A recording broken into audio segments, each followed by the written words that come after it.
Just like anything in life, when it comes to roller coasters, you got the good and you got the bad. When it comes to the good, we generally elevate those to an entire new level. Bucket list coasters, we call them. And we will go to any lengths to make sure they get penciled down on our coaster count. We're so fast to film, comment, and post about them. Better not disagree, because trust me, you don't want that fight, and rightfully so. They're at the top for a reason. But then comes the bad. As an enthusiast, these are labeled as the one and done. Once again, ridden for the coaster count and bragging rights. Only this time, never to be touched again. But every now and then, a coaster gets forgot about. These are incredible rides taken for granted, overshadowed by the hype we create with this social media platform and the voice they give us. Rarely ever talked about. Yet if we got one hint that they would be closed, the pitchforks would come out. Search engines would feel that pain. Content creators would rush to dust off old footage, and everyone would make that drive for that one last ride. This is my top 10 most underrated coasters. Gotta be my someone.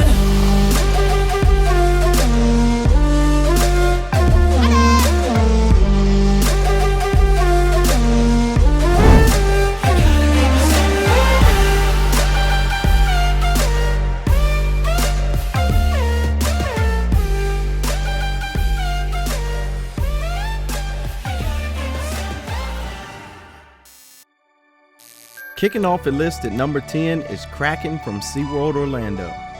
This is a B&M floorless coaster that rarely gets any praise. I've even heard some people label it as a rough ride. But in my 2 trips to SeaWorld, I got probably 20 rides on it and not a single one was rough.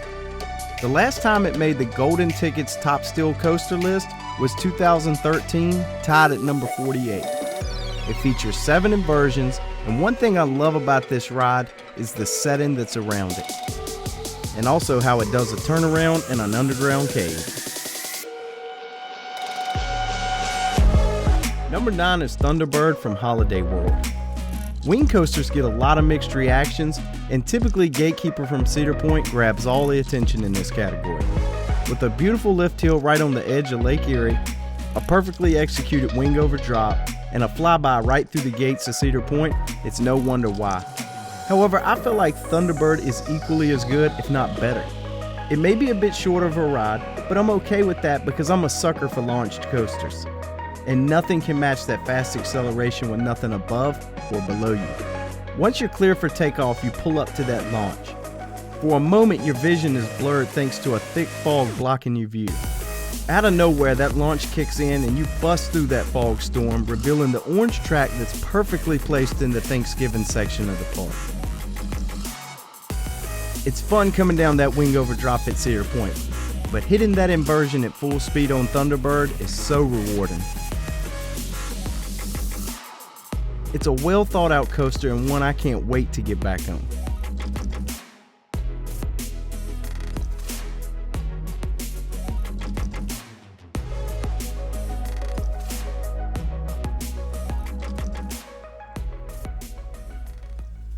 Number 8 is a tie between SheiKra and Griffin. Wait, just give me a second before judging. Okay, so dive coasters seem to never get any love. The first time you see one of these coasters, it's a must ride. You notice up to 10 people per row, your previous best was 4, and this is gonna make for rides with friends that much better. The track is so massive, it's tall, and it hangs you over the top, teasing you for what's to come. But then a funny thing happens. You enjoy it, but in a way you feel it didn't deliver the way you had anticipated. After riding them, you start to notice how popular they are with guests at the park. You think to yourself, why is this getting so much love? Try an RMC, an Intamin Lounge, heck, even a solid GCI. After riding a few more and seeing that same hype all over again, we put up a wall. It's the dive coasters are boring, overrated, and one-trick ponies wall. I'm not here to convince you that dive coasters are great and my favorites, because they're just not, but I do have a few things to say. Griffin and Sheikra both feature the traditional over-the-shoulder restraints, which give much better airtime than the new restraints featured on Valraven and Yukon Striker. And the difference is day and night. So here's my ask of you. Next time you ride one of these two, I challenge you to sit in the back row and own an end seat. Yeah, you might not have that view we all chase in the front. However, the air in the back row matched with the traditional restraints is very rewarding. And when you get that end seat, you're just so far off the track and completely open to the world. And every element seems to be just that much better. Yeah, it may not pack the punch of a lot of coasters, but I think for sure they're both underrated rides.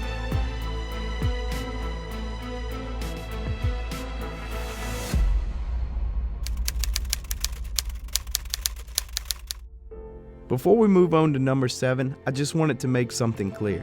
I'm a huge coaster enthusiast, but there are plenty of people with many more credits than me.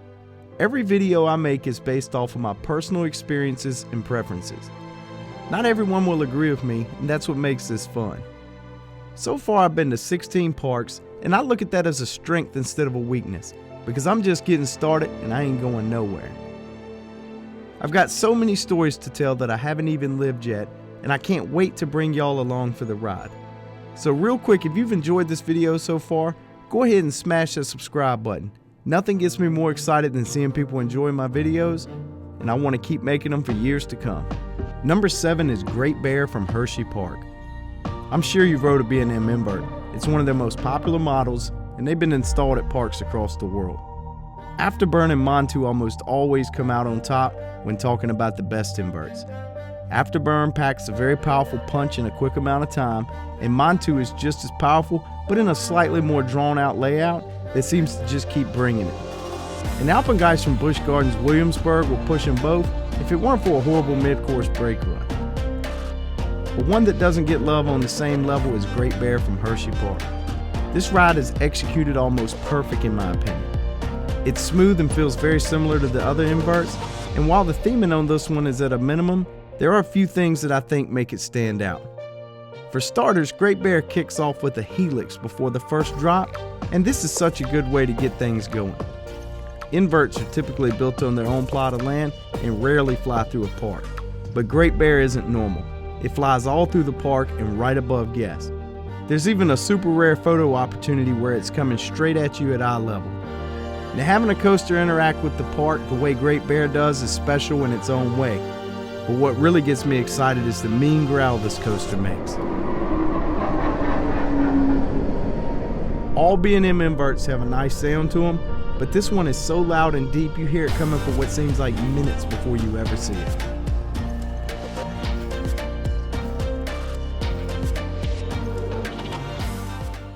Number 6 is Cheetah Hunt from Busch Gardens, Tampa. Ah, the good old Intamin multi-launch. Wait, that's not Cheetah Hunt. That's Maverick. But yeah, everyone likes to act like it's supposed to be Maverick, and that Cheetah Hunt never lived up to the legend. Of course it didn't. It was never supposed to. They're both Intamin multi-launch coasters, and that's about it. Maverick was built to push the limits of a 100-foot coaster, and Cheetah Hunt was built to replicate a cheetah straight getting it. Look, this would be like comparing Montu to Afterburn, Sheikra to Griffin, Dominator to Kraken, or Twisted Timbers to Storm Chaser. Wait a minute. You know what? Maybe I should just backtrack a little bit. The point I'm trying to make is that Cheetah Hunt is phenomenal in its own way. You get 3 launches with this coaster. The first kicks off the ride before hitting the second that sends you screaming down that alley before popping up the top of that figure 8. And might I just add, it gives some decent air time if you're in the front seat as well. And just look at that view of the entire park. Okay, enough of that. It's time to run again. And this sweet weave back and forth is just a perfect touch to the theme of the Cheetah Hunt. Time for one last sprint before hitting a great airtime moment. I know it don't pack the punch of Maverick, but it's one of the most popular rides in the park, and it'll always be incredible to me.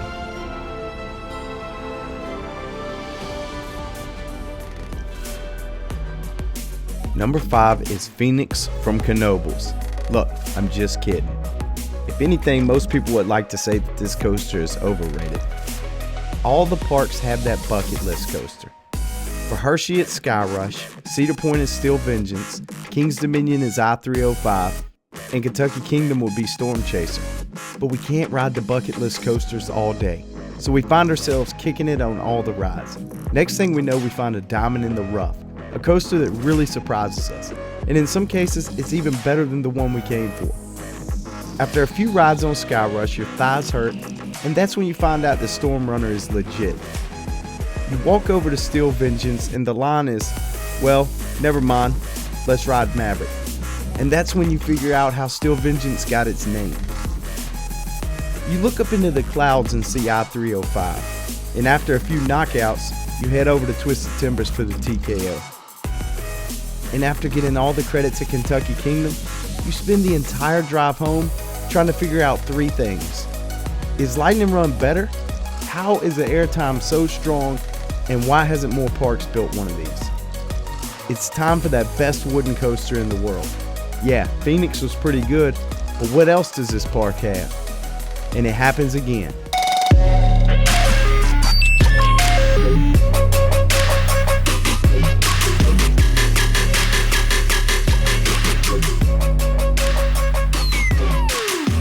If I said tell me the first three things that come to your mind when I say Knoebels, you would probably tell me Phoenix, free admission, and the food. But I doubt very seriously that you would bring up Twister. In fact, before I even rode this ride, I never heard a single person speak of it. After taking a quick look at it, I got on expecting a very rough and lacking ride. But to my surprise, it had that classic wood coaster feel to it, and it was quite snappy. The lift hill was super cool as well. You climb halfway up before turning around and then climbing the second half right over the first, but in the opposite direction. And you know, I'm not saying this would be your new favorite coaster, but it's certainly better than the amount of attention it gets. We're heading down south for number 4, which just happens to be one of the most beautiful coasters I've ever seen. Welcome to Tampa.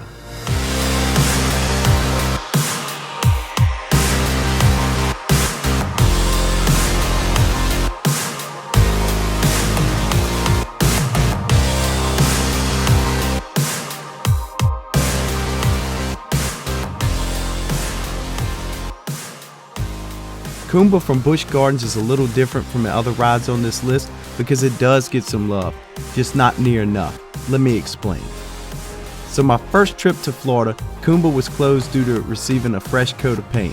At first I said I wish it was running because it looks like a pretty decent ride, but oh well. Fast forward 2 months later and I was planning a trip to Hershey and a few other parks. However, a bad storm caused me to replan the trip at the last moment. Back to Tampa it was. And that trip taught me a few things. For one, I learned how putting a new paint job on a coaster that is already sitting on such a beautiful plot of land could change my entire perception of the ride. I'm telling you, this is one of the most beautiful coasters I've ever seen in my life. Just the way it flows with the land, all the colors and bridges around it, it's perfect. And the second thing it taught me is how good old school B&Ms could be. Not that I don't enjoy them now, but this one is just different. For a ride built in 1993, it's about as smooth as you could ever imagine. The sit-down trains were so cool, and this thing is just so much more intense than what I was expecting. I spent a lot of time telling you how Great Bear don't get the love it should, and how Montu and Afterburn are put on such a big pedestal that one of them is probably going to wind up a statue in front of the park. Man, get that out of here. Because what I didn't tell you is that there is one invert that gets next to zero attention, and it might be better than all three. Yep, it's Talon from Dorney Park. Now, I'm no rocket scientist, but you tell me how Montu could be ranked number 3, 2, and 4 during its first 3 seasons operating, and Talon didn't even crack the top 50 for its first 3 seasons. And if you think Montu is better, that's fine, and depending on the day, I might even agree with you. But no one can tell me that 3, 2, and 4 alongside of 3 and A's is fair. One thing I can tell you about B&M inverts is that they seem to offer a pretty solid ride, and typically pretty forceful, hitting you with one element after another. Afterburn really packs in the experience in a short amount of time, and Montu seems to have more time between each element. But Talon seems to just space everything out perfect. And it even had a fun pop of air at the end of the ride that I wasn't expecting. It did seem to have more of a cartoon type theme to it, and it does live at Dorney Park, which also gets an unfair amount of criticism in my opinion. And at the end of the day, that's probably why it gets completely forgot about most of the time.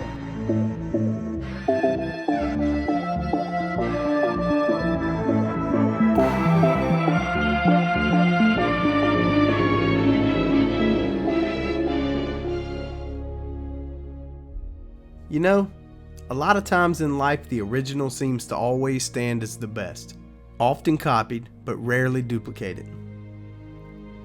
That's not always the case with roller coasters though, due to advancements in technology and parks willing to do about anything to top the previous best. And even though the book is not closed yet, I do feel as if we're on the final chapter of the B&M Hypercoaster. And in my mind, the original is going to go down as the hero of this series.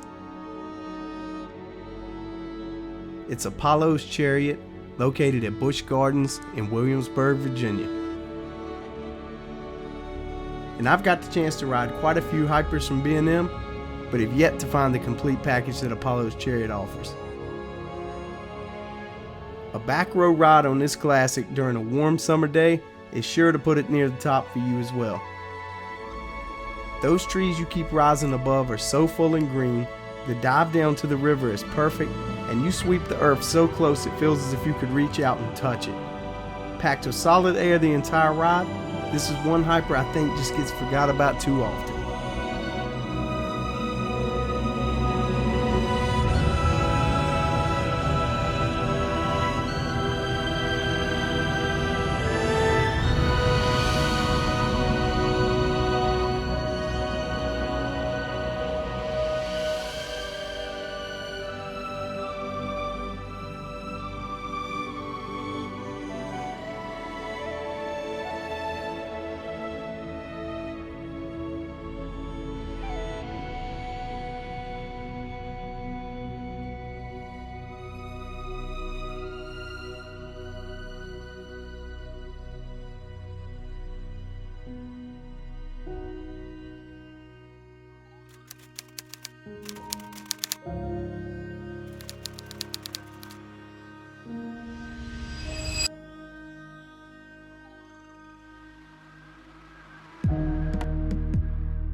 In the last couple years, I've heard the words Magnum XL 200 probably 1,000 times. But I've only heard Steel Force maybe 5. And you know, after riding Magnum, I was a big fan. I mean, I did grow up riding coasters in the 90s. Sure, it wasn't perfect, and the bunny heels at the end really put a hurting on my thighs.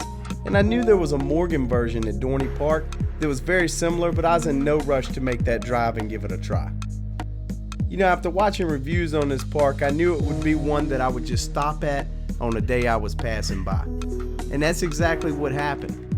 I planned a 3-part trip, with Dorney being my last stop, and on that same day I would make my drive back home.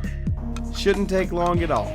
I'll be at the gate when the park opens, I'll get the credits in about an hour, grab my camera and get some footage, and then out of there.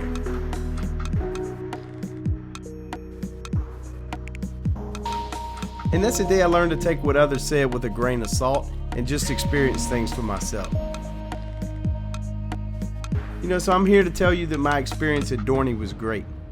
Multiple times after checking my restraint, the ride op would pause, give me a smile and say to have a great ride. You know, it's little small stuff like that. And I got so many positive stories, but that's for another video on another day. I went over to Steel Force thinking it'd be much worse than Magnum.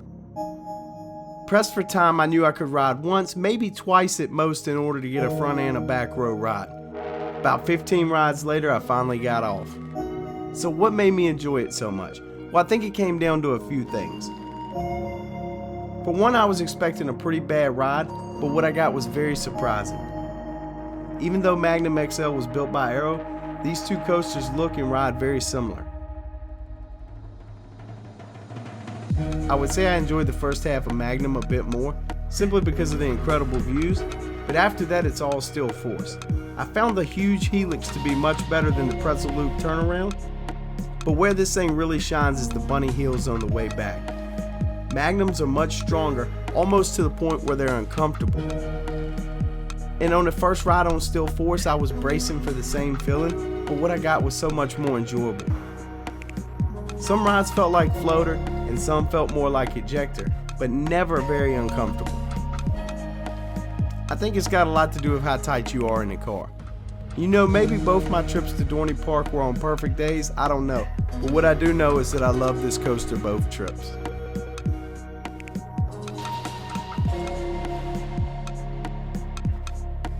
In order for a coaster to make this list, it first had to exceed my expectations, and it also had to be a ride that got little attention or not near enough for what it deserved. It's important to note that just because I ranked some rides higher like Still Force, that doesn't make them any better than rides that were ranked lower like Kumba, for example. They got a higher spot due to the fact I thought they were more underrated. I hope you enjoyed this video, and if you haven't already, make sure you click that subscribe button. I got big plans for 2020, and I want to make sure you're along for the ride. As always, thanks for watching.